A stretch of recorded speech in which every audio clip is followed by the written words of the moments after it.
good afternoon. I was present in my topic. What the virus affects us in Guatemala? Tenemos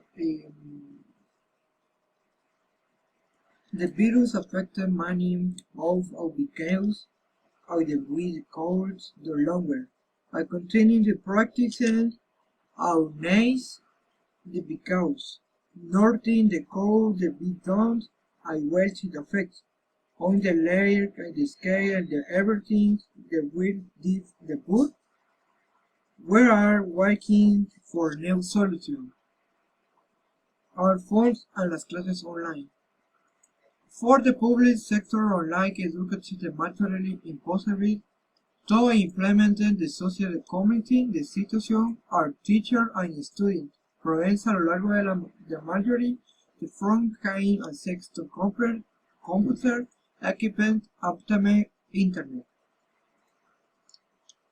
Remark are not look the data in the study and because the power.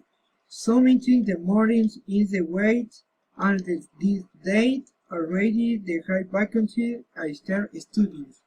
In Guatemala is education is the privilege of the working and the accordance with UNESCO, only 2.6% of the population in the world in the 18 and the 26 years.